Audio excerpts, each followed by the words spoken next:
This video contains major spoilers for The Legend of Zelda Tears of the Kingdom. It took Nintendo over 6 years to make this game. 6 years!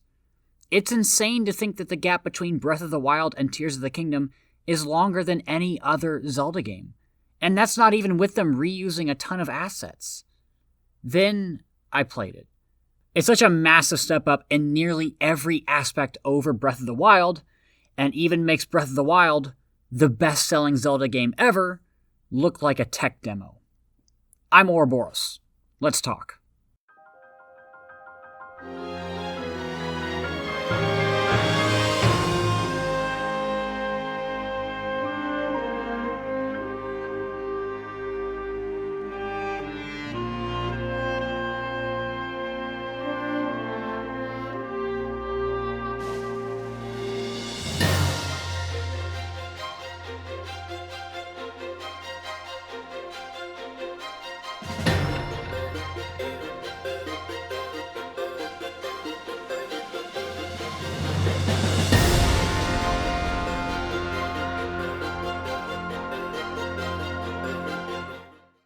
Tears of the Kingdom takes place a few years after Breath of the Wild. It's not directly stated, but it's not long enough for a big rebuild of the kingdom.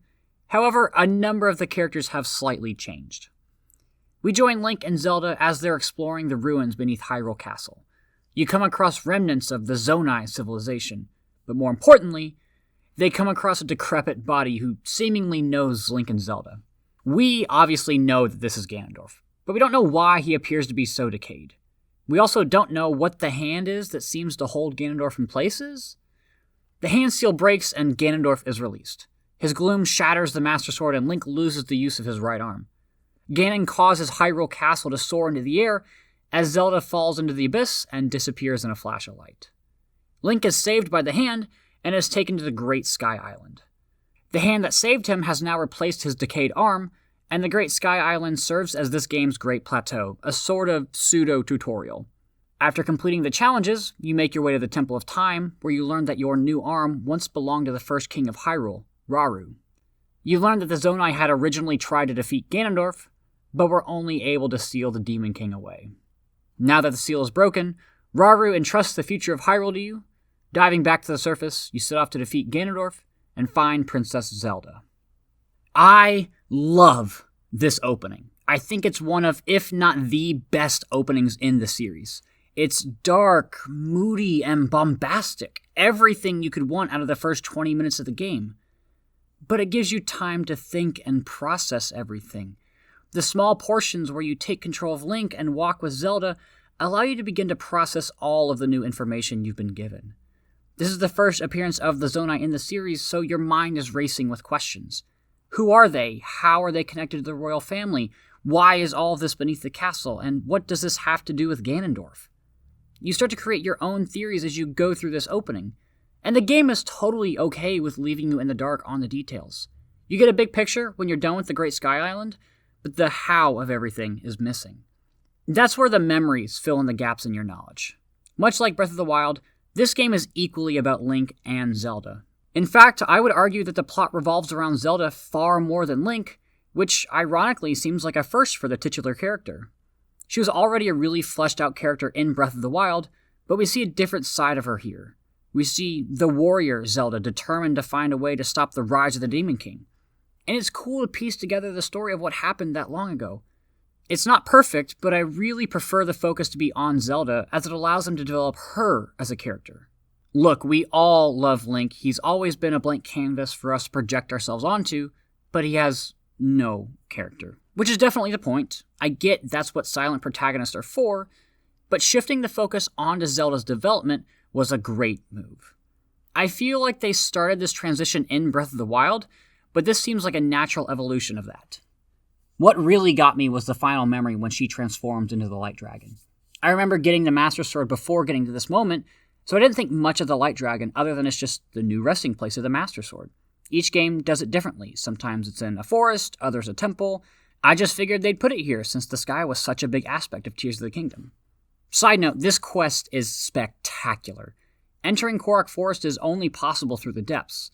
I tried getting there through the Lost Woods like Breath of the Wild, which went about how you'd expect it. Finally figuring it out was super rewarding until you get to the surface and see all of the Koroks depressingly staring at the ground. It's such a big contrast to their usual happy and cheerful demeanor, and all I could wonder was what happened? What could have caused all of this melancholy? Diving into the Deku Tree and defeating Phantom Ganon was such an awesome callback to Ocarina of Time, and it's super rewarding to see the forest back in high spirits once you cure the Deku Tree. I remember seeing the moving quest marker in the sky and just assuming that the Master Sword was on a moving island or something, only to be greeted by a dragon that has the Master Sword embedded in its head. I mean, seriously, can you think of a time in the series where the Master Sword was resting in a more insane location? Yeah, the Temple of Time is iconic and the flooded remains of Hyrule is cool, but come on, nothing can compete with pulling a sword out of a dragon. This was such an awesome side quest, and I don't think anything else in the game can even come close to it. But then you get to that last memory, and realize that the behemoth was Zelda all along. And the silent princesses that bloom all around the final tier. I didn't pick them up, it didn't seem appropriate. This is the culmination of all the memories, everything that Zelda did in the past led up to this very moment. It's the most devastating moment I've seen in a Zelda game. Seeing Zelda's eyes flicker as she ingests the Secret Stone and hearing her call out Link's name as she transforms is brutal. I'm honestly still in shock that Nintendo went to these extremes in a Zelda game.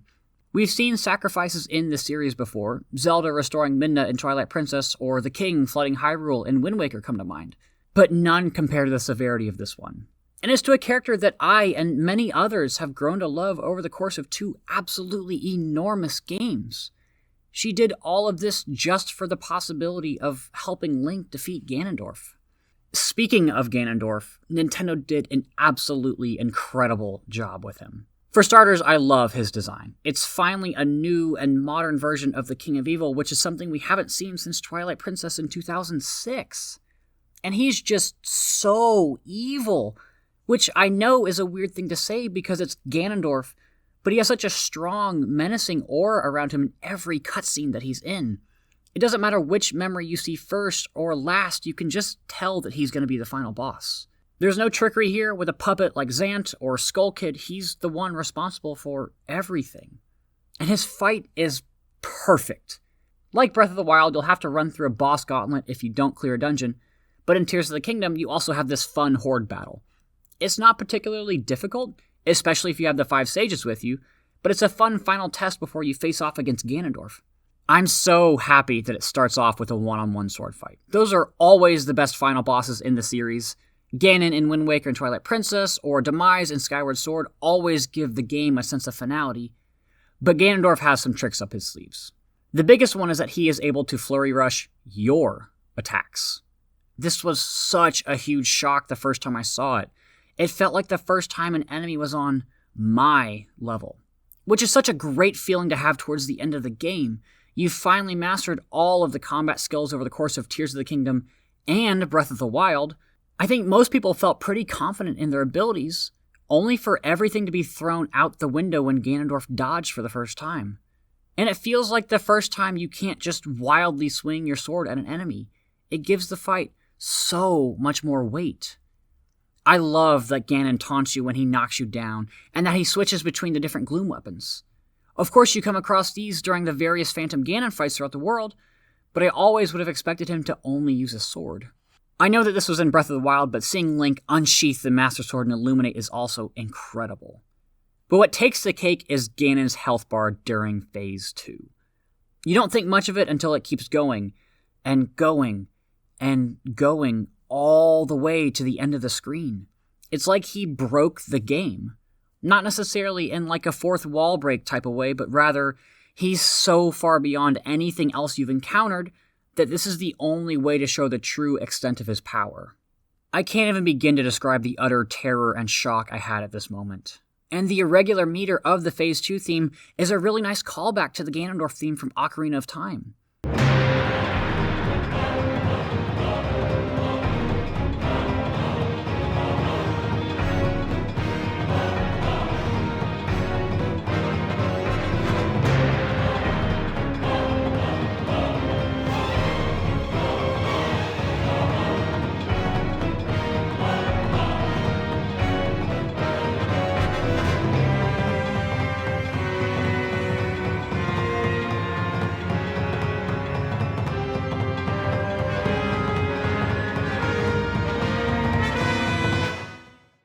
Of course, there wouldn't be a Ganondorf fight without a little bit of energy tennis as well.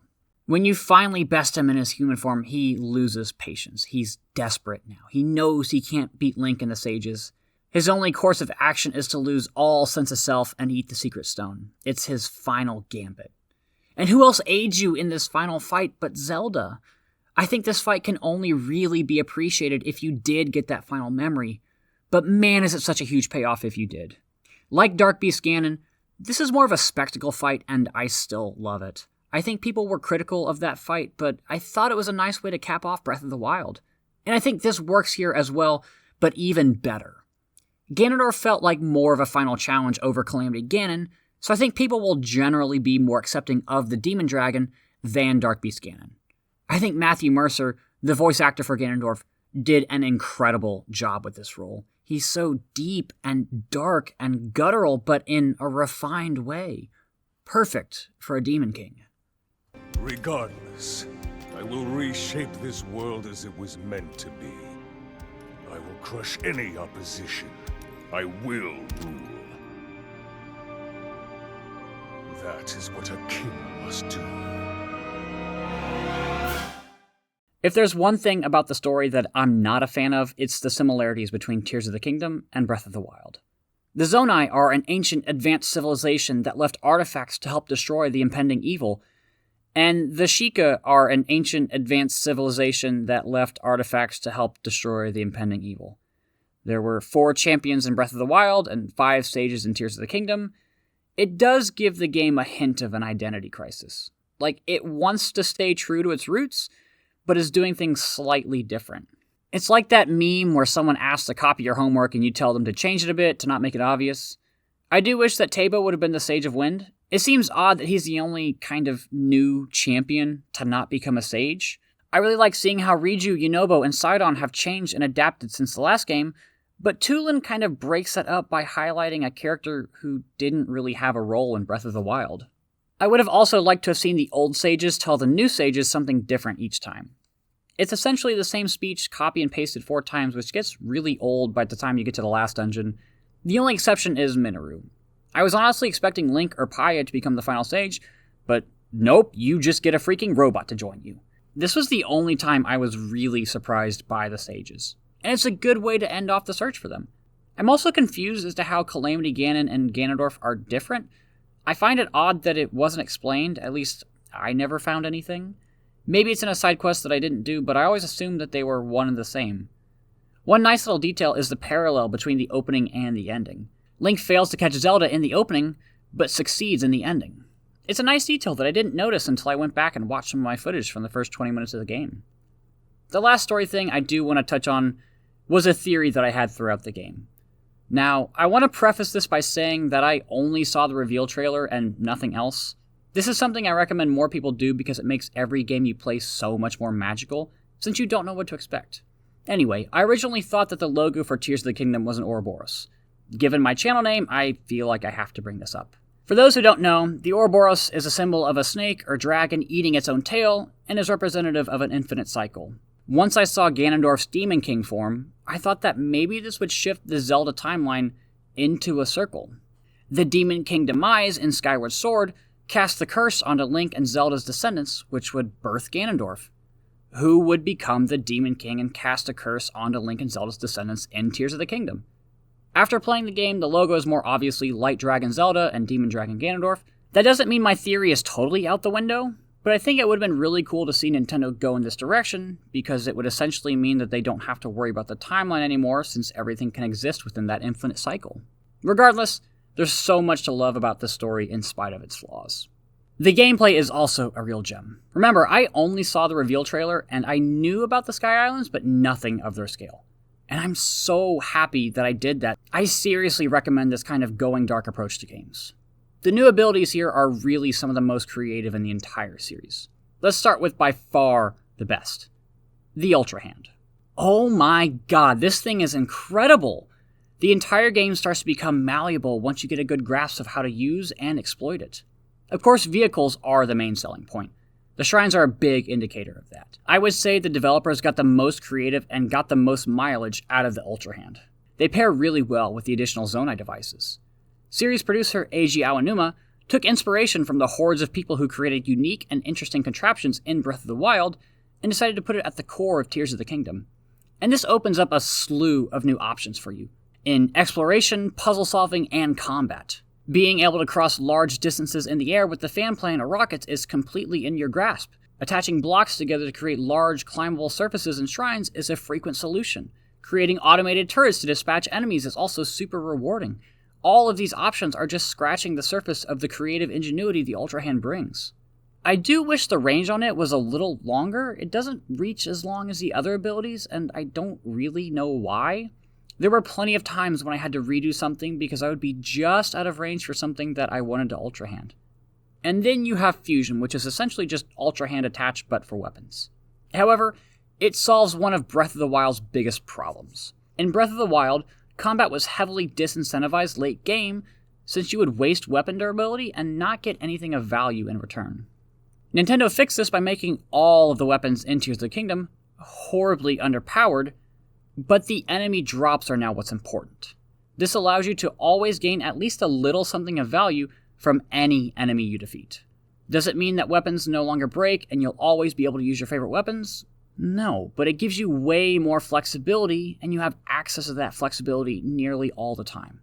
Having trouble with Gibdos? Just attach a Gleeok Flamehorn to any weapon and you're all set.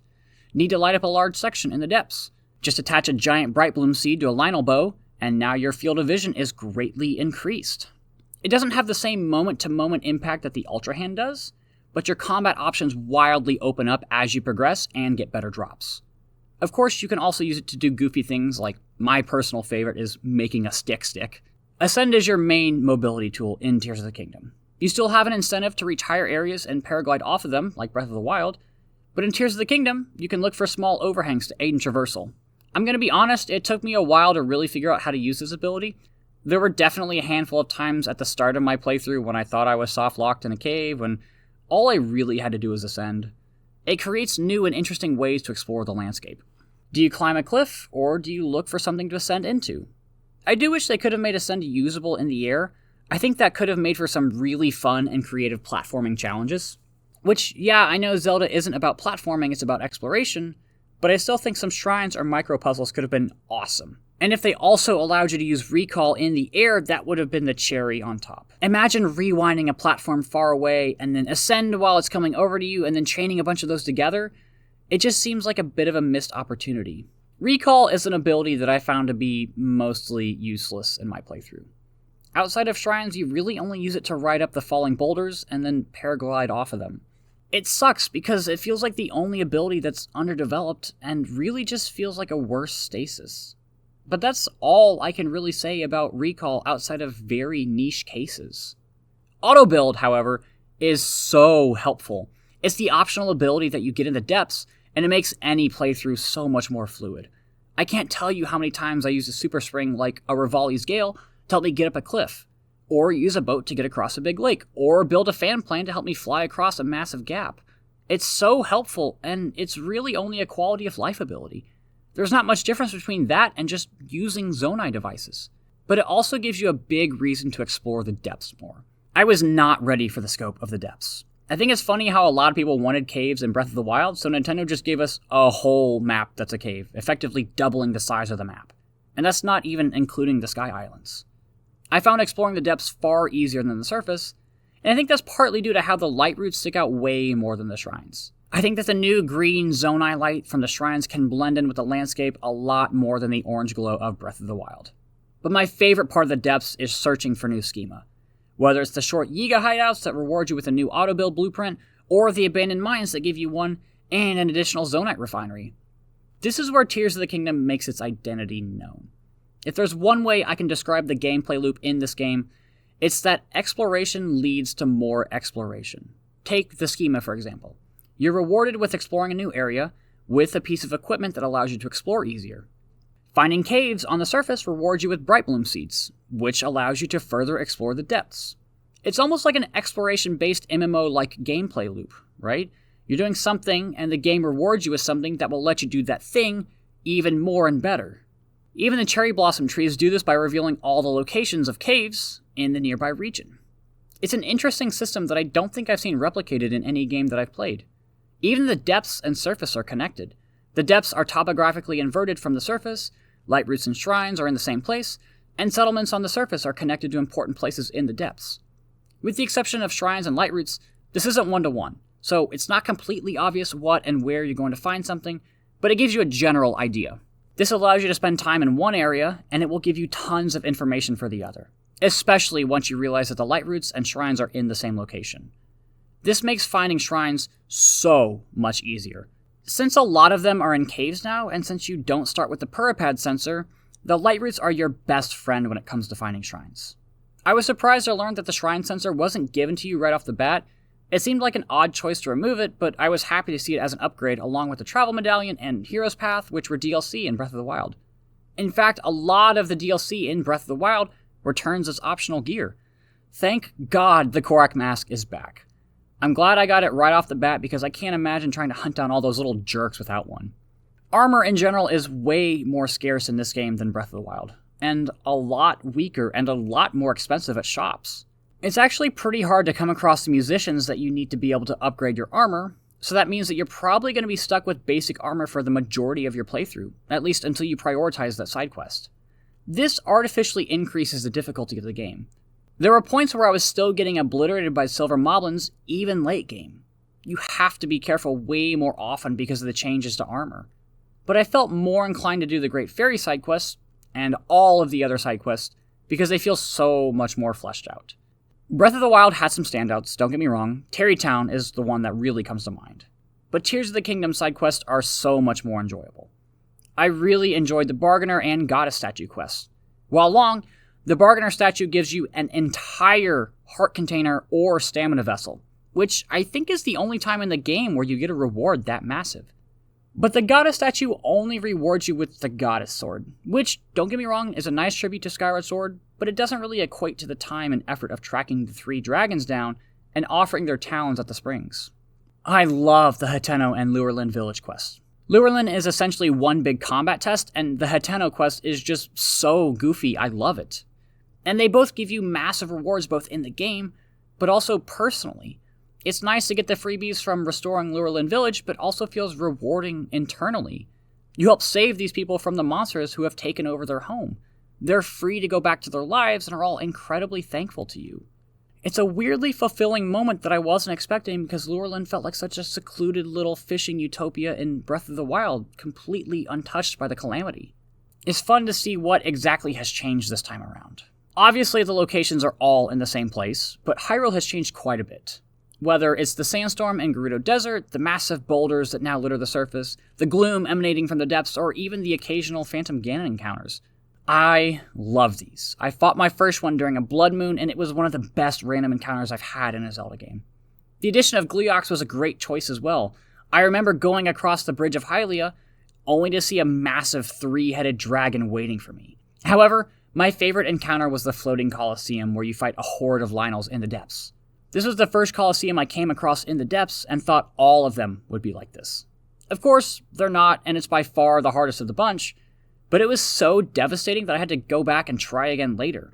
It was a nice challenge that really tested my limits and forced me to take a step back and reconsider my options.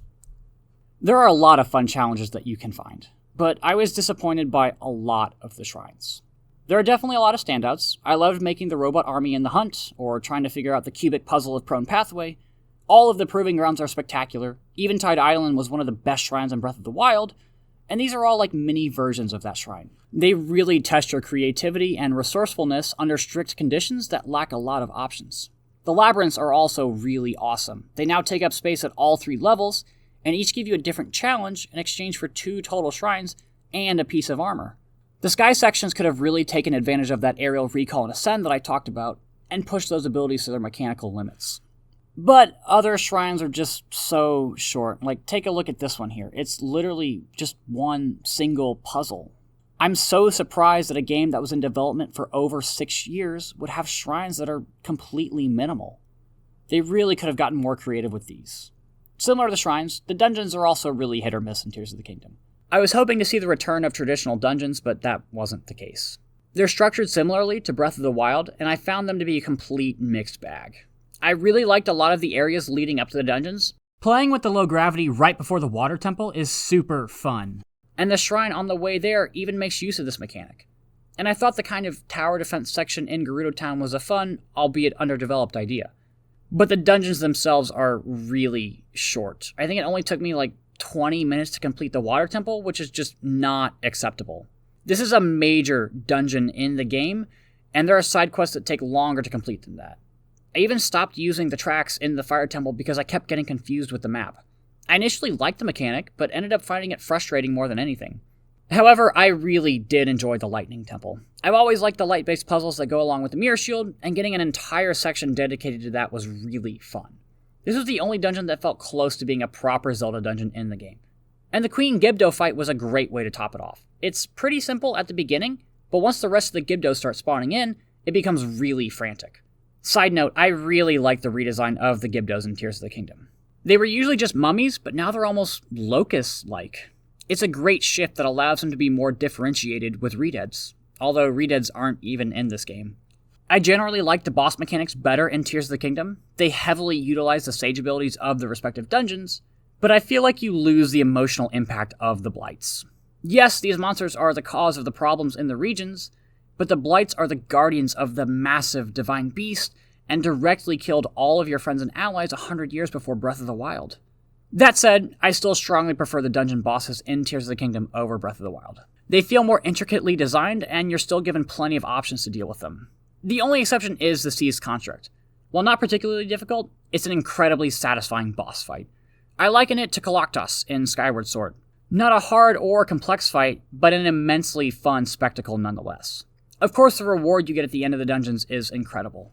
This is the first time in the series where you constantly have allies throughout the game, and I absolutely love when they join up with you during the Ganondorf fight. I also would have never expected to be able to fight side by side with a pilotable mech suit in a Zelda game.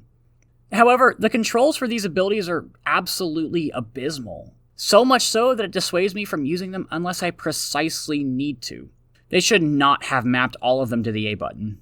There were countless times where I would try to pick up an item and inadvertently activate ability, or if I would try to get near a character to use them, they would start running in the same direction as me, causing them to be just out of reach. It's baffling that they didn't use a different control mapping for this game. I think if they had a similar radial menu to your normal abilities, it would have made using the Sage abilities way more fluid. I also still think it's crazy that you have to claw in order to sprint and change the camera angle at the same time. The game also still stutters. It's not nearly as bad as the Korok Forest in Breath of the Wild, but there are definitely times where it doesn't run very well. The render distance of the pawns at Geoglyphs is particularly annoying. For whatever reason, you can't see the water until you're basically right on top of it, so searching for it is a real pain for no good reason. On a better note, the enemy variety is a bit better than Breath of the Wild, but I still think that Nintendo could have done a bit more. Arrows are now no longer the scarce luxury that they were in Breath of the Wild, which is great. I was super excited to not have to hoard all my bows and actually be able to use them. But now, bombs are super scarce. You can find bomb flowers at the base of trees in the depths, but that's really your only option for finding them consistently. I also think that food should have been nerfed a little bit. Being able to instantly chow down on tons of food and go back to full while the game is paused seems a little overpowered. I think giving it a cooldown or an animation like Monster Hunter or Dark Souls would have made it more balanced. And they could have made the meals restore more hearts to help even it out. The real joy of Tears of the Kingdom, and Breath of the Wild for that matter, is the world. And it couldn't have gotten off to a better start than with the Great Sky Island. It's similar to the plateau in Breath of the Wild, but has a completely different atmosphere. It's almost evangelical. It's a secluded paradise. The only inhabitants are the constructs. Even after all this time, they're still here, tending to their duties, warding off threats, just existing. The music is also a nice change. Whenever you're in the sky, you get this ethereal saxophone quartet. I feel like I have to mention this. I have a degree in saxophone performance, and this is the first time I've seen classical saxophone in a game. Of course, you hear sax in jazz settings all the time, but to see my instrument finally be acknowledged like this was a really special moment for me.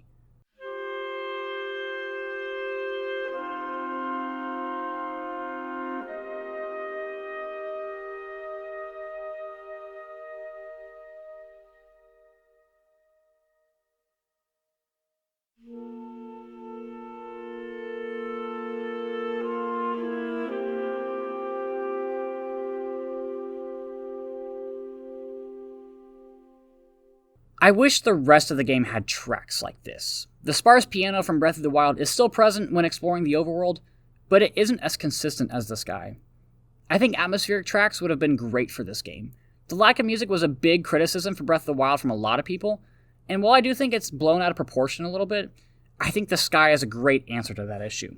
This area has by far the best quality in the game. The developers could easily dial in the challenges since they know where all of your gear is.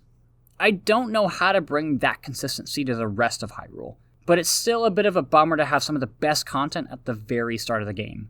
There are so many little tidbits throughout this game that make it feel like the world has not only evolved since Breath of the Wild, but also throughout the course of the game.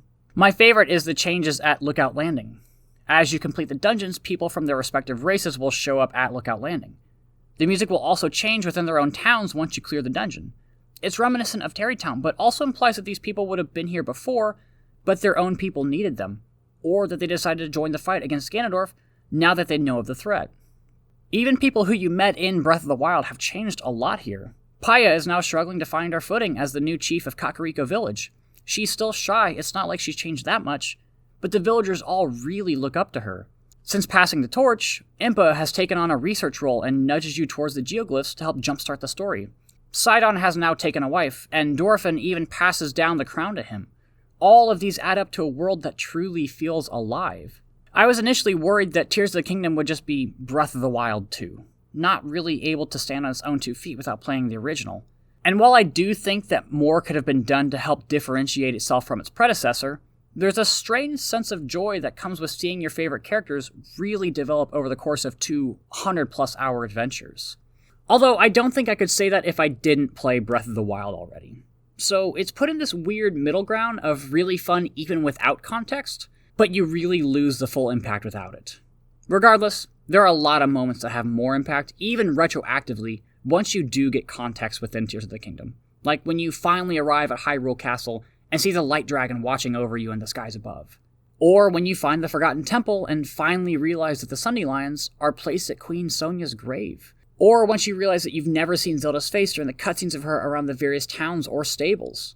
That's one of this game's biggest strengths, what I like to call retroactive realizations. When you finally get that memory that makes all of the puzzle pieces fit together, and there's nothing you can do but gasp and say, oh my god. It's one of the best strong suits of Tears of the Kingdom. I think we're really at a massive turning point in the Zelda series. I like to think that there are 3 main eras of the franchise. Zelda 1 through Link's Awakening. It was where the series stumbled through its early beginnings and finally found its footing towards the end. Then you have Ocarina of Time through A Link Between Worlds. Obviously, the jump to 3D was a massive step for all games, but this is where the linearity replaced exploration. Very specific progression was put into place, and getting items out of order was kept to the absolute bare minimum. A Link Between Worlds could definitely be considered a transition game with its item rental system, but it's not nearly as open-ended as the last 2 games, which are, of course, Breath of the Wild and Tears of the Kingdom. Whether you like them or not, it's hard to ignore the impact they've had on the Zelda franchise, and also the greater gaming landscape. And with them selling so well, I can see Nintendo sticking to this go anywhere, do anything in any order design philosophy for at least a few more games. I'm kind of conflicted on this. On one hand, it's so nice to be able to truly create my own adventure, one that's not dictated by any developer. On the other hand, I miss the tightly crafted level design of previous installments, especially in the dungeons. However, Tears of the Kingdom feels like a culmination of the series up to this point. There's so many references throughout the entire game. You've got the obvious ones like characters and locations, but even subtler ones like really short, very brief moments in the music that reference past titles, like how Hyrule Castle quotes the theme from A Link to the Past.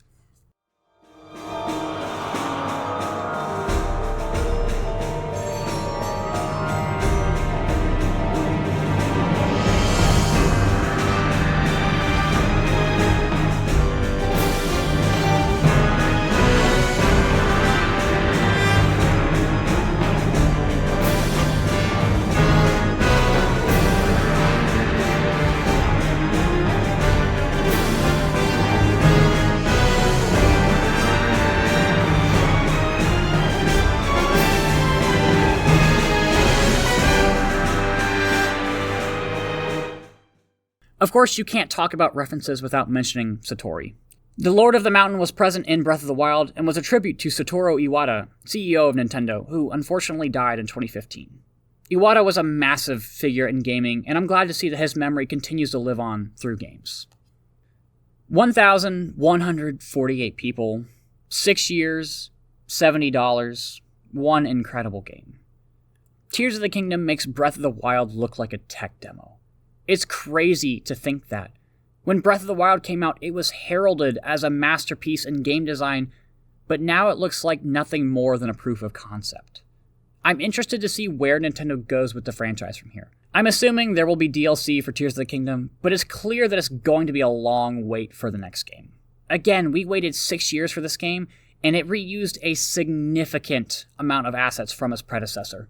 I doubt we'll ever get a game like Majora's Mask again, which is a bit of a disappointment. If there was ever a time to take a really risky and bold approach to a new game in a short amount of time, it would have been with Tears of the Kingdom. At this point, Zelda is Nintendo's baby, and I'm really happy about this. I would rather have 1 to 2 phenomenal games per console cycle than 3 or 4 good ones. With how insanely well Tears of the Kingdom sold, I imagine Nintendo is going to keep developing games in this way. It's really remarkable how much more fleshed out the game is over Breath of the Wild. The world feels far more dynamic, the story is much better executed, and there's even a bit of linear narrative progression. But even then, it never loses its sense of freedom. You're still absolutely free to head straight down into the depths of Hyrule Castle once you leave the Great Sky Island, and the Ganondorf fight could very well be the best boss fight in any Zelda game. I think the insane 4-phase Ganondorf fight in Twilight Princess would still at least be in contention. The abilities expand upon the freedom you're given and are limited only by your own creativity. I do wish combat was expanded upon. Twilight Princess had by far the best combat in the series, so to see attacks like the Helm Splitter or Mortal Draw left behind is a bit of a disappointment. The game mostly stands on its own feet, but can sometimes be chained down by the need to play Breath of the Wild. I don't think this is a big issue now, but down the road it may affect how the game ages. I also wish that we could see the return of traditional dungeons, but we'll have to wait a while for that. I think this is going to be a bit of a polarizing game. If you didn't like Breath of the Wild, you're not going to like Tears of the Kingdom. The formula is just too similar, but I think that's okay. One of my favorite parts about the Zelda series is that each game feels so different. They all present wildly different ideas. We're just at a point in the series where some people don't like the concepts that Nintendo is going for. And it's completely okay to not enjoy Tears of the Kingdom. If you're looking for a game with really tight level design or an ever-present narrative, this isn't the game for you. But if you're looking for freedom, creativity, exploration, and discovery, look no further. The Legend of Zelda Tears of the Kingdom is superb. It offers its own adventure with some of the most unique, interesting, and creative elements the series has ever seen. Thanks for watching.